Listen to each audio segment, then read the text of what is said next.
أعوذ بالله من الشيطان اللعين الرجيم. بسم الله الرحمن الرحيم. الحمد لله رب العالمين، والصلاة والسلام التحية والإكرام على النبي الأمي العربي القرشي المكي المدني الهاشمي صاحب قاب قوسين محبوب رب المشرقين والمغربين، جد الحسن والحسين النبي الحرمين والإمام القبلتين رسول الثقلين، الذين سمي في السماء بأحمد وفي الأرض بأبي القاسم محمد. اللهم صل على محمد وآل محمد وعلى أهل بيته الطيبين الطاهرين المعصومين المظلومين المنتخبين المنتجبين، لا سيما بقية الله في الأرض الروح وأرواح العالمين، لتراب مختمه الفدا، واللعنة الدائمة الباقية على أعدائهم ومنكر فضائلهم وغاصب حقوقهم أجمعين من يوم عداوتهم إلى قيام يوم الدين. أما بعد، وقد قال الله سبحانه تبارك وتعالى في محكم كتابه ومتقن ختامه: بسم الله الرحمن الرحيم. الله لا إله إلا هو الحي القيوم، لا تأخذه سنة ولا نوم، له ما في السماوات وما في الأرض، وذا الذي يشفع عنده إلا بإذنه، يعلم ما بين أيديهم وما خلفهم، ولا يحيطون بشيء من علمه إلا بما شاء، وسع كرسيه السماوات والأرض ولا يعوده حفظهما وهو العلي العظيم. لا إكراه في الدين، قد تبين الرشد من الغي، فمن يكفر بالطاغوت ويؤمن بالله فقد استمسك بالعروة الوثقى لا انفصام لها، والله سميع عليم. رسائل صلوات على محمد اللهم صل على محمد وآل محمد.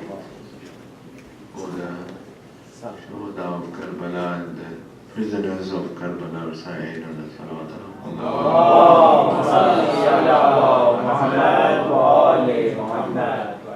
and to hasten the reapers of our awaited Imam reciting third now salawat اللهم صل على محمد وآل محمد. After 10 days of reflection, I think it is appropriate for us to have some introspection today.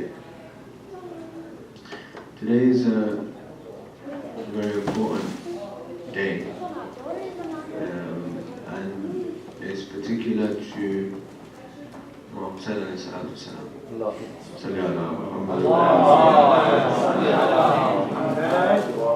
In Urdu and Farsi we call it Sevvo, the third day after Muhammad sallallahu alaihi wasallam's passing. And usually, when somebody passes away and the third day after their passing is commemorated, it only happens once. So, a person dies and then 3 days afterwards there's a majlis, so there's a Fatiha for that person. And that's not repeated. But for Imam Hussain alayhi salam, his shahadat, the day that he passed away, the day that he was killed, and then the third day after that, and 10 days after that, and 20 days after that, and 30 days after that, all the way up to 40 days after he passed away, is commemorated every single year. And that is not remembered for anybody, not even for any of the other prophets or Imams alayhi salam, only for Imams alayhi salam. So this day, this majlis is very important. But also it's time for us to introspect over all the things that we listened to and we spoke about and we discussed over the last 10 days. Because over the 10 days we started a discussion, a topic regarding Tawheed or the Badr wa Salam. And I'm inshallah going to try to end on that discussion that I began and started discussion all on the first day of Muharram, when I mentioned the reasoning and purpose behind the commemoration of these ayyam, or this azar of Imam Hussain.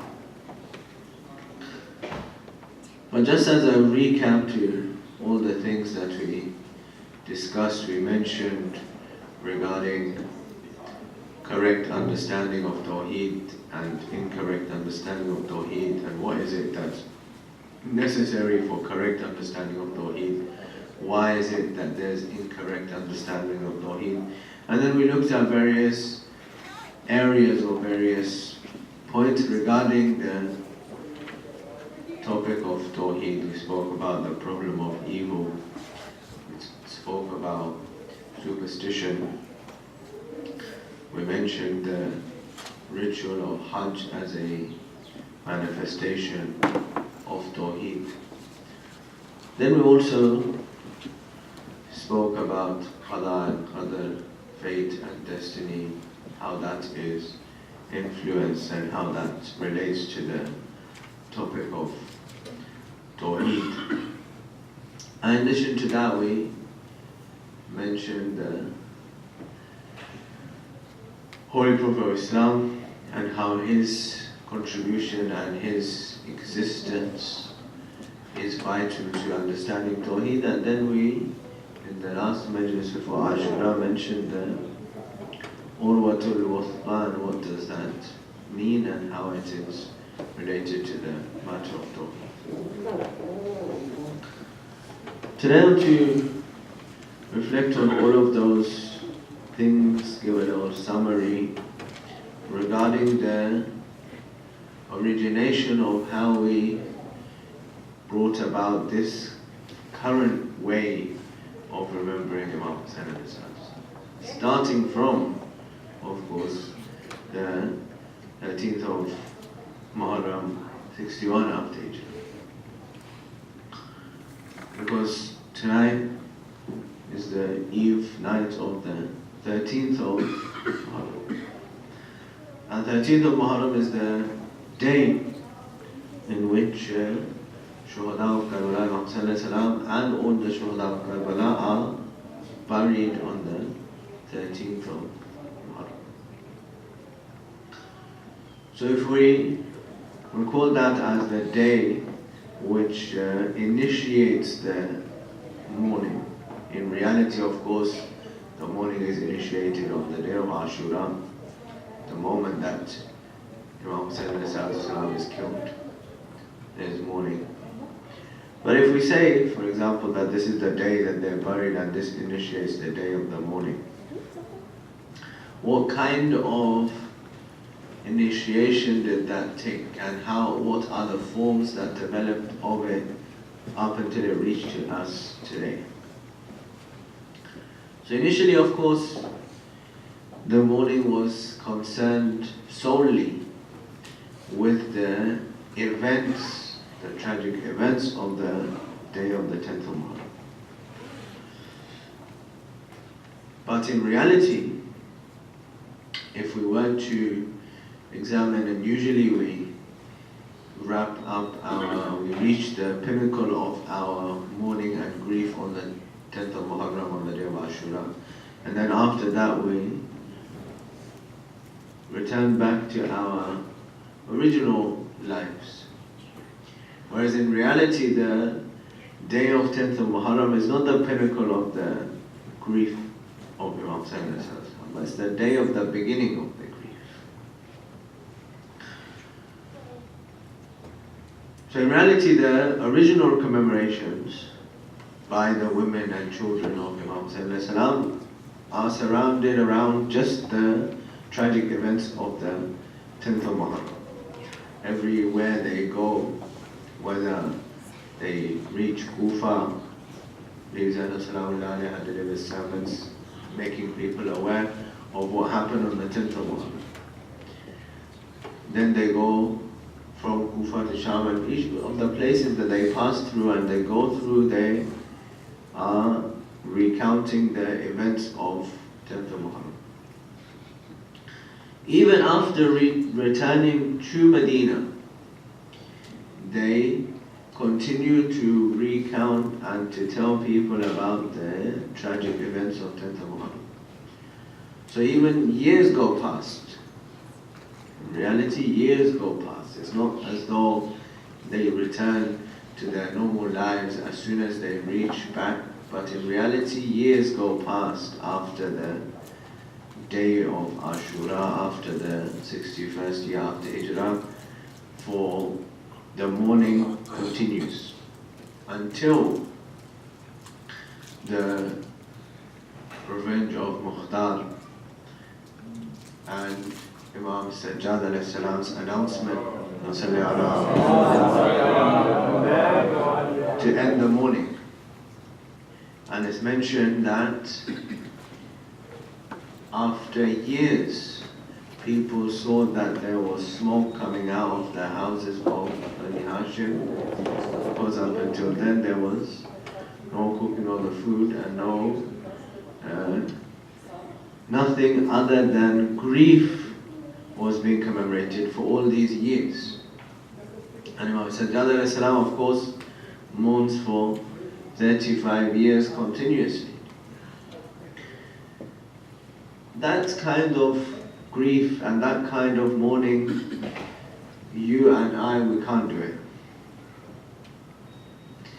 To mourn 35 years consistently, consecutively, we can't do it. It's impossible.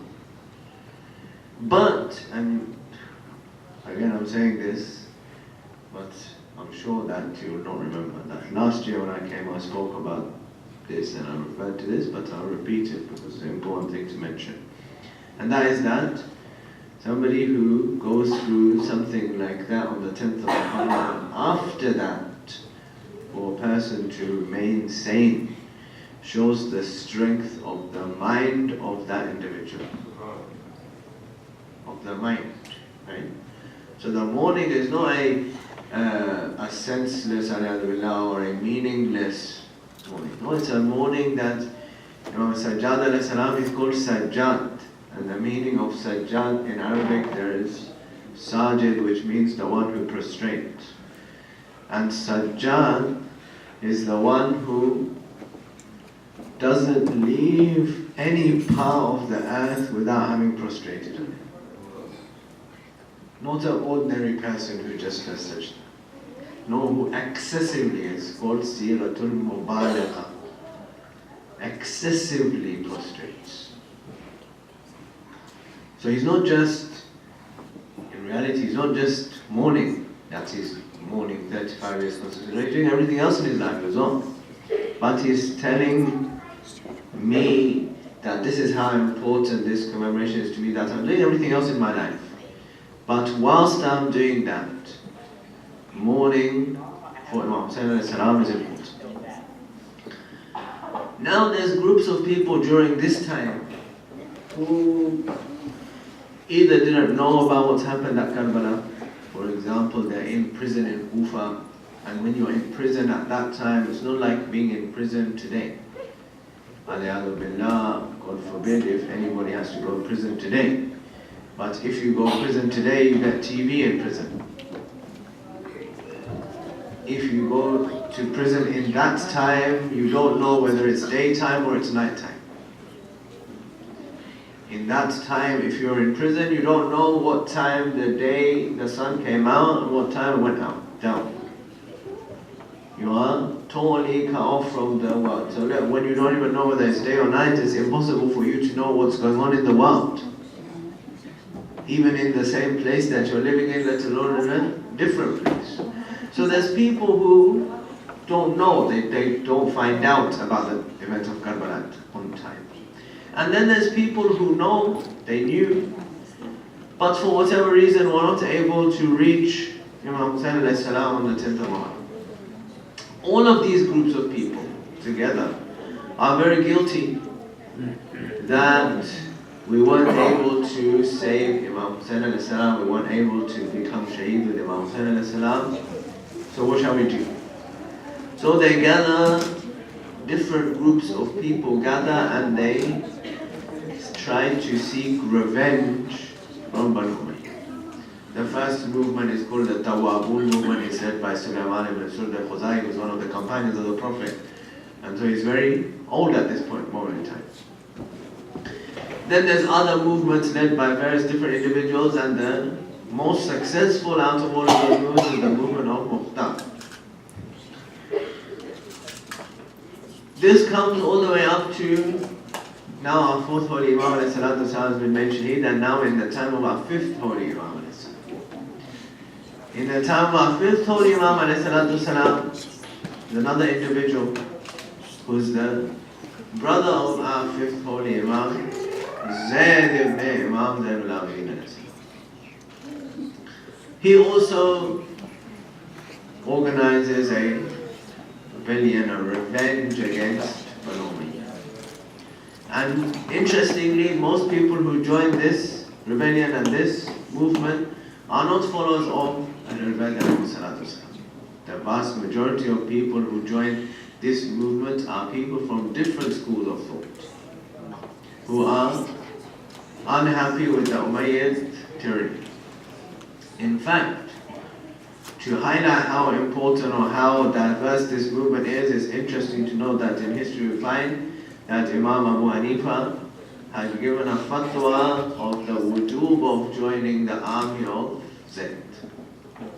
And so his followers had joined the army of Zayd.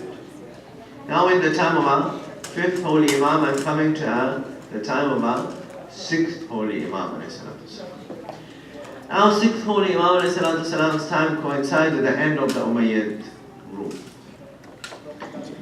And so our sixth holy Imam gathers his followers, his Shia, his people who believe in him as the Imam, and says to them that if you continue to seek revenge, you will continue to be killed and die. And eventually Shia will die out if you kept on seeking revenge. So they say, Ibn Rasulullah, but it's difficult for us. Imagine, it's difficult for us. 3 generations have passed. They say it's difficult for us that we heard what happened at Karbala. For us to remain patient over what happened to Imam Hussain and his family and his companions. So imagine that people who only heard about the events of Karbala, this is how they feel. Imagine that Imam al-Baqir alayhi salam is an eyewitness to Karbala. He saw what happened at Karbala. How does he feel when those people who heard about it are saying that, Imam, we can't bear when we hear about it, we want to go out and fight those who are responsible for killing Imam Hussain alayhi salam? Then imagine how does Imam al-Baqir alayhi salam feel who saw what happened.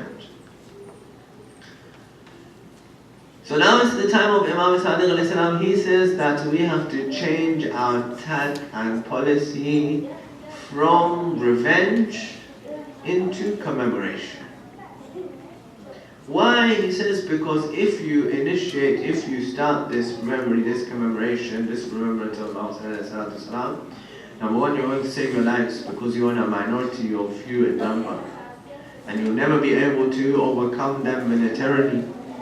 Number two, it is important for generations to come. Up until now, there's still people who saw what happened at Karbala. But now we're coming to a time, Imam Sadiq alayhi salam's time, where there are no longer people who saw what happened at Karbala. Now there are only people who heard what happened at Karbala. So Imam alayhi salam says, now it's on to you to record all those things that happened at Karbala, from those who saw it, from those who eyewitnessed it, and then pass it on to your generations to come. so that people who come afterwards would know what happened at Badr. So now it changes to commemoration. And each and every Imam ﷺ gives specific importance to it. You know, outside on the notice board there's the hadith. And if you haven't read it, please do go out and read it. It's the hadith from our 8th Holy Imam ﷺ about what his father Imam Musa ibn Ja'far ﷺ used to do.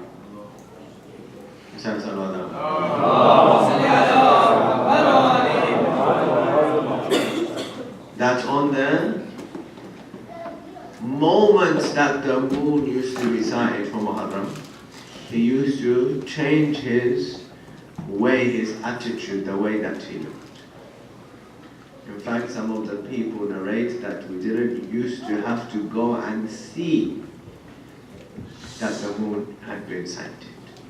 We would just hear the sound of crying from Mahalla Bani Hashim, and we would know that the moon from Muharram has been sighted. We would hear the sound of crying. And then he says that my father used to stay in this day for 10 days until the 10th day of Muharram, when he would remove his turban, remove his shoes, roll up his sleeves, and look as though he was in a disheveled state on the 10th day of Muharram. So this is now come to the time of Imam Rida alayhi salatu wasalam. Imam Rida alayhi salatu wasalam, now he's in the court of Ma'mun, and he also emphasizes this commemoration. Every time Muharram comes, he organizes for there to be poetry recited for Imam Hussain alayhi salam. Jabal ibn Ali al-Khuzai is a poet in the time of Imam Rida alayhi salatu wasalam. He comes to the Imam asks him, did you write any poetry for my grandfather Hussain alayhi salam? So he says yes. Now, Imam alayhi salam, he's doing all this organization. Why? So he's telling us this is the prototype for what commemoration, majlis for Imam Hussain alayhi salam is supposed to be like.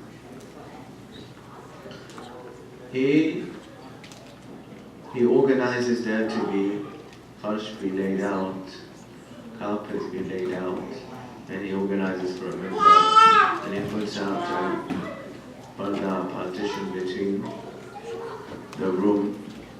He tells the servant, he tells the women to come, the women come. Then Imam alayhi salatu salam sits on the carpet. And he says to them, but I want you to sit on the pulpit. And he says, Ibn Rasulullah, how can I sit on the pulpit when you are sitting on the ground? So Imam alayhi salam says, it's not because of you. It's because of what you're going to say. It's because of the poetry that you're going to recite. I'm ordering you to sit on the floor. And Imam Rida alayhi salam sat on the floor, and the Abbas sat on the pulpit, on the mimbar of Rasulullah. And he recited the poetry of Imam Sallallahu. So Imam alayhi salam saying, he's teaching us the way, that this is the prototype of how majlis is supposed to be. That whosoever does the dhikr, the remembrance of Imam Sallallahu Salam should be here. And this place is for remembrance of Imam Sallallahu. Right? Now, we come to the time of Qiyamah, and people have the majlis, or the people coming to the majlis now increasing. As time goes on, followers of Ahlul Badr wa Salam are increasing. People coming to the majlis are increasing. And most of the time and place is the sign that in these days, in these ayyam, people come to listen to the zikr of Sayyid al-Shuhada. And sometimes people paint this as a negative, and they say, for example, that, oh, there's these people, they are 10 days Shia. As a negative. But I don't think it's a negative. I would like to give a positive spin on that. Maybe something to reflect on. And I always say that maybe we should pause to say and think and reflect that Imam Hussein alayhi salam is so powerful that even the person who doesn't have time the whole year is forced to make time in Muharram. That's not because of me or you or anybody else. That's because of Imam Hussein alayhi salam. Imam Hussein alayhi salam is so powerful that he forces that person to come and listen to the majlis of Imam Hussein alayhi salam. Because of what Imam Hussein alayhi salam is. This is the Risal Salawat. But over time now, majlis develops, now there's more and more people coming. And at that time, there was the time of the Imams alayhi salam. So there's an important difference now. Now, the time of the Imams is ended. In the times of the Imams, if you wanted to know something, you went to the Imam and you asked him, and he told you. He was accessible. You could reach him, you could meet him, you could ask him. Now we came into the time of Ghaibat. Now in the time of Ghaibat, all those things which used to be said and recited are compiled into collections, books. And people continue to read those things, they read the poetry, they read the narrations as people gather into majlis, and new kinds of poetry, new kinds of ways of commemoration are gradually introduced into these things. Now, of course, new languages come about. Obviously, up until the time of the Imams, everything was in Arabic. Then as the message goes to different places, it's translated into different languages of the time, in Farsi, in Urdu, in Turkish, and then now in English. As time goes on, the needs of the majlis change. So, about a century ago, in Lucknow is a scholar called Maulana Sayyid Sifte Hassan. And up until this point, so this is just talking about a century ago, up until this point, this way and practice of doing majlis, that you come to a majlis and somebody reads poetry for Imam Hussein alayhi salam and that's it. That is the way that's common and accepted in all of the cultures. In Lucknow, India, Maulana Sifte Hassan, for the first time, changes this model of the majlis. And he says that the majlis is now not going to be 5 minutes long. The majlis is now going to be 1 hour long. So it's gone from 5 minutes, imagine from 5 minutes to 1 hour. People are saying majlis is 5 minutes.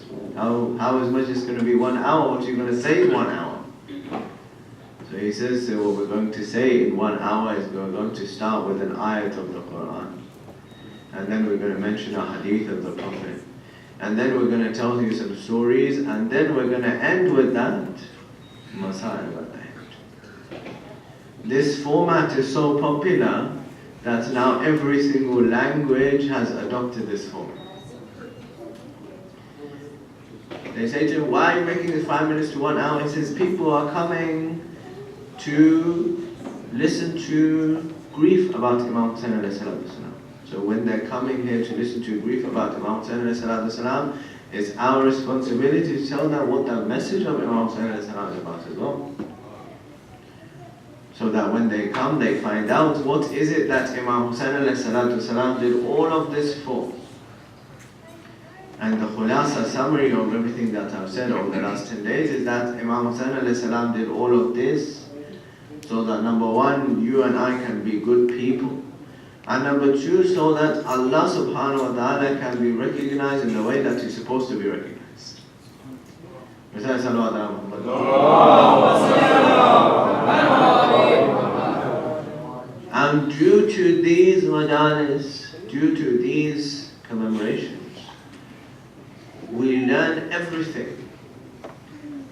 from usul al-din to furu al-din to akhlaq to tahdeeb to the way that we should behave, to the way that we should be, to the way that we should aspire to be in terms of our conduct, in terms of our beliefs, in terms of our practices. All of those things are due to these majalis.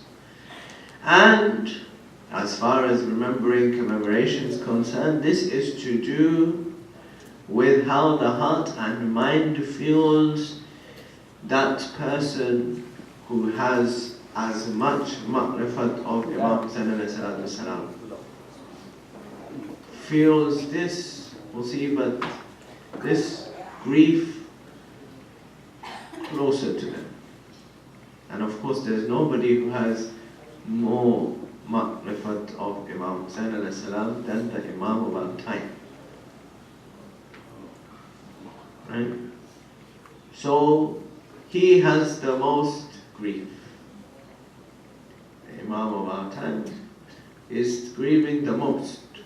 Whosoever is as close to him feels the grief as much.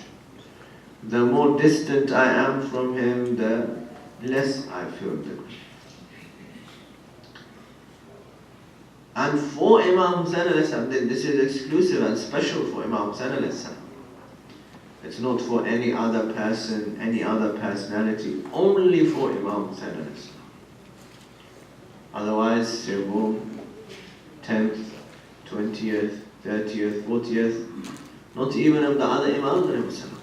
One of the reasons that you mentioned is that because the first year there was no days 10th, 20th, 30th, 40th of Imam Hussain alayhi salam commemorated. So therefore we instituted these days of commemoration. But also in Kamil al-Ziyarat we have narrations from the Aimma alayhi salam telling us that it's not just you or me or all people on the earth who mourn for Imam Hussain alayhi salam. Even the people in the skies, in the heavens, mourned for Imam Hussain. For 40 days, the heavens mourned for the earth, the heavens, everything that's within the earth and the heavens mourned for Imam Hussain. Now, there's no obligation, this is not a matter of Sharia that somebody has to do this, no. It's up to how do I feel, how close am I to the Imam alayhi salatu wasalam. That I feel that even after 40 days, it's not enough. Even if I was to spend my whole life, Imam Sajjad alayhi salam's day, 5 years or more. So it's about how close I feel to the Imam alayhi salatu wasalam. Now I'm just going to quickly share with you a few snippets from how he developed and how sharp-tongued he was, and then inshallah we'll go to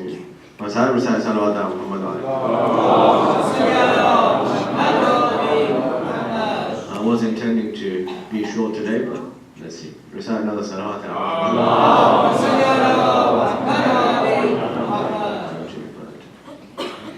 Mawlana Sayyid Hassan was one day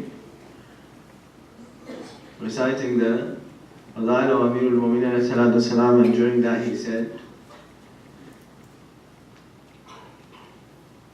that the Holy Prophet of Islam sent out Amirul Mu'mineen alayhi salam on foot against Amr ibn Abdul at Khandaq.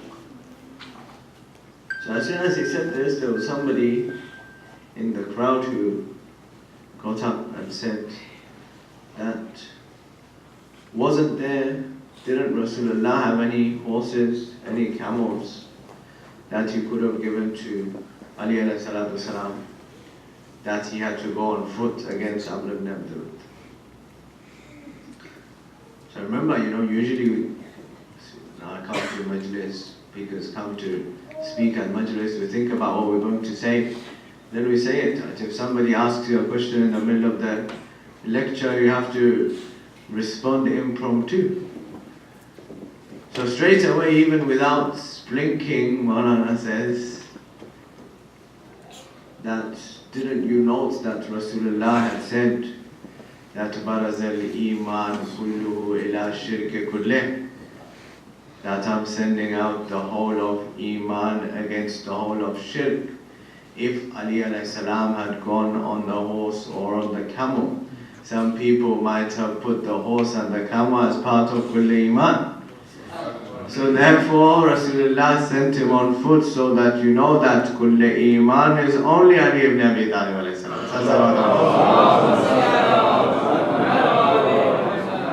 On another occasion he's mentioning Khandaq again, and he says that Rasulullah said that whom amongst you is going to, who wants to volunteer and go against Amr. And nobody volunteers. So again somebody stands up and says to him that, Maulana, if none of the other people whose name we don't mention didn't volunteer, then what about Salman? What about Abu Dhar? Why didn't they say, Ya Rasulullah, we want to go into the battlefield? So again, straight away he says that, didn't you note that Rasulullah had said that whosoever goes to the battlefield today will be the one who gets the wilayat after me. So Salman and Abu Dhar, they already knew that wilayat is going to Imam Ali alayhi salatu wasalam. Therefore they knew who was going to get the standard. This is for those who didn't know and who had no ma'rifat of Imam Amirul Mu'mineen.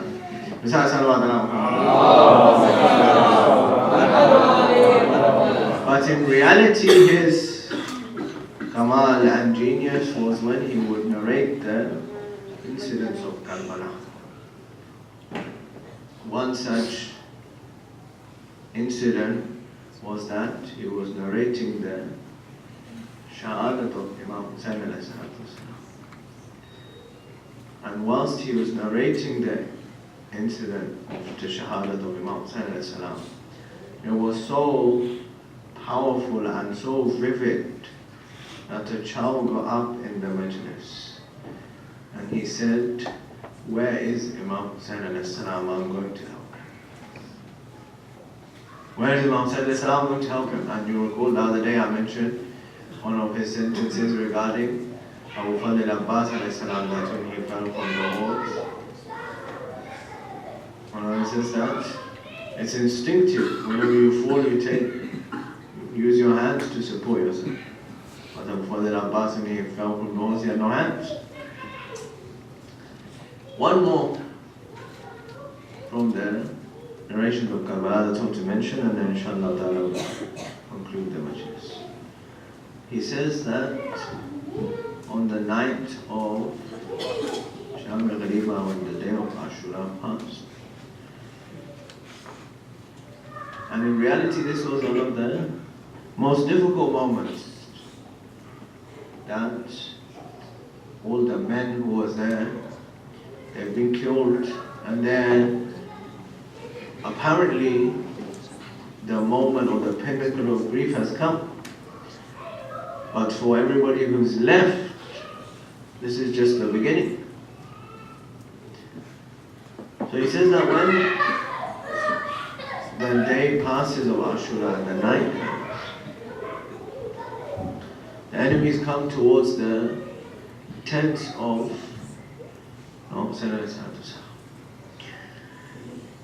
and when they come towards the tents, before they set fire to the tents, there's an enemy who comes and steals the earrings from Hussain alayhi salam's daughter.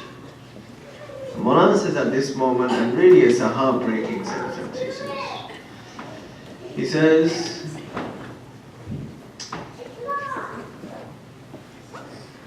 a father gave his daughter a gift and the Muslims took it away.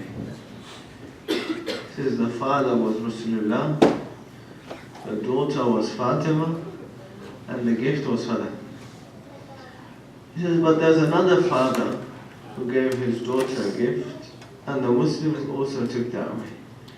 Since the father was Hussein alayhi salam, and the daughter was Sakina, and the gift were those earrings that the enemies pulled off on the day of Ashura.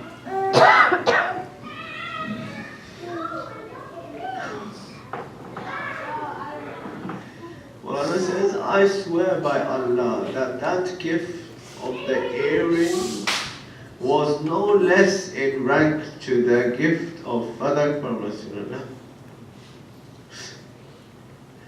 And the enemy, the worst part, of course, is not this. The worst part is that the person stealing the earrings was crying. Sakina says to him that, why are you crying? He says, I'm crying because of the state that I see you in. That you're an orphan and still people are not leaving you. So she says, but then why are you stealing my earrings? And he says that if I don't steal them, then somebody else will steal them. If I don't steal them, somebody else will steal them. Hussein alayhi salatu wasalam's been killed. His body has been trampled. Tents have been burned. There's nothing left. Now the morning comes. Morning of 11th of Muharram. Shimr comes with rope. And this really is heartbreaking. Imagine, you all know that after the event of Ashura, the women were tied with rope and they were put on the camels without any saddles. But how did this happen? Shimr came with rope and he wants to tie all the hands of the women. And Sayyidah Zainab said, and she says, Shimr, you're not going to tie or you're not going to touch any of our women. We are the family of the Holy Prophet. We're the family of the Holy Prophet, so then who ties their hands? Imagine what a moment of heartbreaking sorrow is that Bibi Zainab Salamullah alayha ties the hands of each of the women.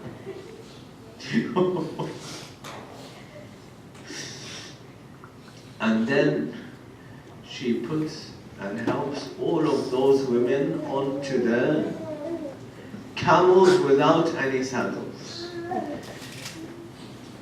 And when she's put all the women onto the camels, she turns towards the river and she says, Abbas, Abbas, you promised me on the day that we were leaving Medina that you would come to help me onto the camels every time. Imagine when you left from Medina, there was Mahmud, there was child, there was everything. But now there's camels and there's not even any saddles on those camels, imagine. Sajjad alayhi salam helps Zainab Salamullah onto the camels. And then Umar ibn Sa'ad orders that before we take them out of Karbala, I want you to take the caravan through the Maqtal, where all the bodies of Shuhada lie. Imagine that when the caravan of the camels passes through the Maqtal and they see the bodies of their loved ones again. When they see the trampled body of Qasim, when they see the broken spear in the chest of Ali Akbar, when they see the arms of Abu al-Fadl Abbas, when they see the torn body of Imam Hussain, then they chop off all the heads of the shuhada and they put all of them on lances. When they put all the heads on the lances, they say that there's a head missing. They say there's a head missing. So somebody says that yes, when the 6-month-old baby received the 3-pronged arrow, Hussein buried him behind the tents. But now the tents are burnt, so they don't know. So Where is the 6-month-old baby? What do? They take the spear and they start putting it into the ground in order to look for the baby. One time they put the spear in the ground and the baby comes out.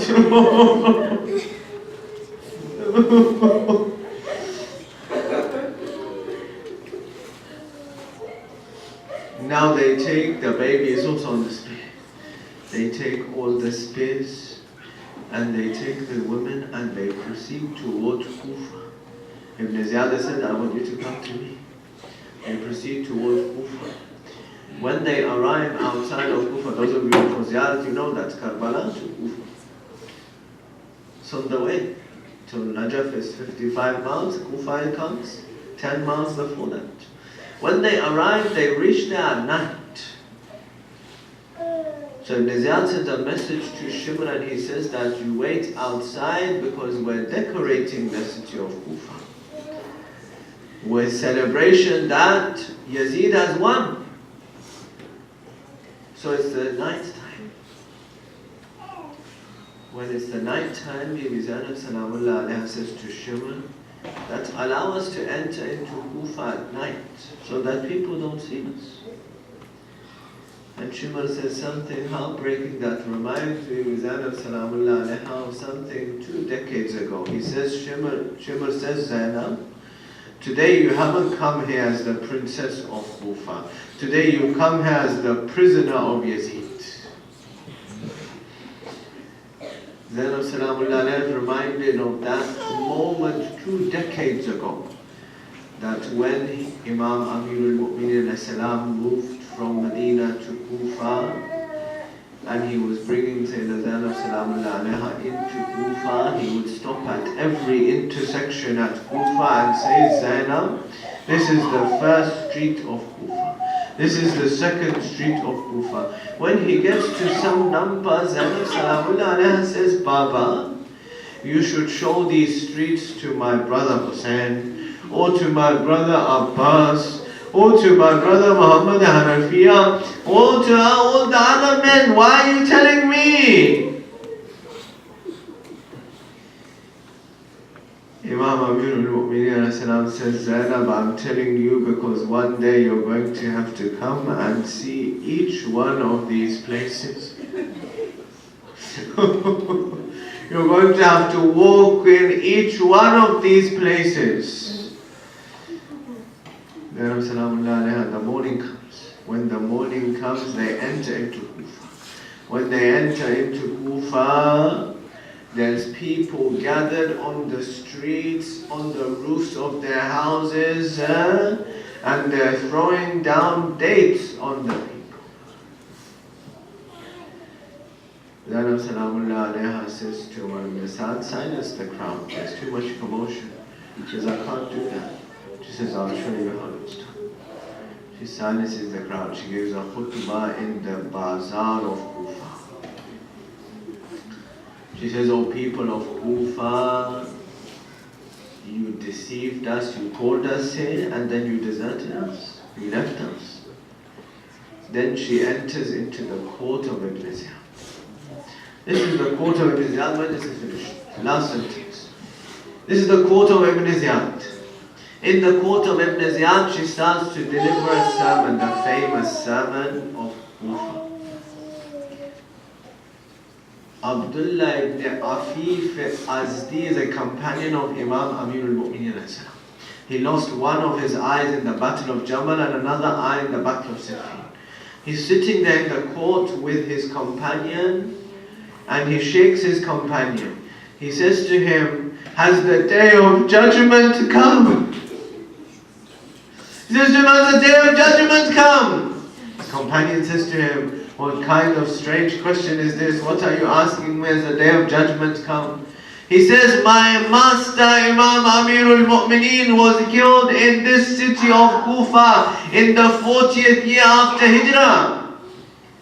And I know and believe and I'm certain that the next time that I'm going to hear him is on the day of judgment. But today I'm hearing the sound, the voice, the lahja of my master Amirul Mu'mineen al-Azam. His companion says, this isn't Amirul Mu'mineen, this is Zainab, daughter of Amirul Mu'mineen. He throws off his turban and he says, what a time has come that Zainab, daughter of Amirul Mu'mineen, is in the court of Ibn Ziyad. ألا ولعنة الله على القوم الظالمين وسيعلم الذين ظلموا أي منقلب ينقلبون. Ya Hussein. Ya Hussein. Ya Hussein. Ya Hussein. Ya Hussein. Ya Hussein. Ya Hussein. Ya Hussein. Ya Hussein. Ya Hussein. Ya Hussein.